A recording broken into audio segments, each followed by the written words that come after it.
শেষ প্রশ্ন ইভা, এখন যারা পড়াশোনা করছে, অদম্য মেধাবী আছেন, তাদের জন্য কি আপনার কোনো পরামর্শ বা তাদেরকে বলবার মতো আপনার কি কিছু আছে? কারণ আপনি একদম শুরুতে বলছিলেন যে সবার জীবনে কম বেশি চড়াই উতরাই থাকে এবং সেগুলোকে পেরিয়েই এগোতে হয়।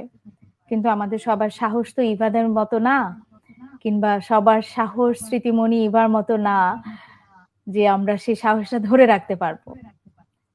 জীবনের সমস্যাটা আসলে আমাদের স্বপ্ন পূরণ না হওয়া পর্যন্ত এগিয়ে যাওয়ার মূল মন্ত্রটা ইভার কি ছিল? অদম্য মেধাবীদের জন্য যদি একটু জানি। অবশ্যই আমার মনে হচ্ছে যে একটা মানুষের যদি স্বপ্ন থাকে, সে যদি ওই পর্যন্ত যেতে চায়, তার জন্য সব থেকে যেটা বেশি লাগে কনফিডেন্স। যে হচ্ছে একটা মানুষের যদি আত্মবিশ্বাসে যদি না থাকে, সে তো ওই পর্যন্ত যেতে পারবে না। আর যারা অদম্য মেধাবী, তাদের কথা তো বলারই লাগে না, তারা এমনি আত্মবিশ্বাসী। কারণ ওরা ওই জায়গা থেকে উঠে উঠেই আসছে, যে একটা একটা ধাপ পার করলে আমার আরেকটা ধাপে যেতে হবে।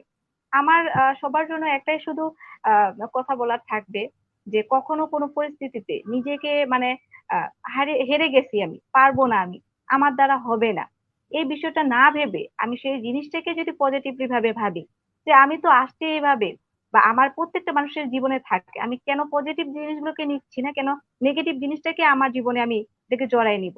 আমি পজিটিভ জিনিসটা ভেবে আমি আগাই যাই না, তাইলে তো আমার জীবনটা, আমি আর একটা দিক তো দুইটা আছে, একটা ভালো একটা মন্দ। আমি হচ্ছে নেগেটিভ দিক যদি নেই, তাহলে আমি কিন্তু পিছাই গেলাম অলরেডি। কিন্তু পজিটিভ দিকটা যদি ধরে আমি আগাই, তাহলে কিন্তু আমি আরেকটা সুন্দর ভবিষ্যৎ বা একটা পুরো একটা ভালো একটা জায়গায় পৌঁছাইতে পারবো। তখন কিন্তু পিছনের এই দিনগুলোর কথা হয়তো আর ওইভাবে মনে থাকবে না।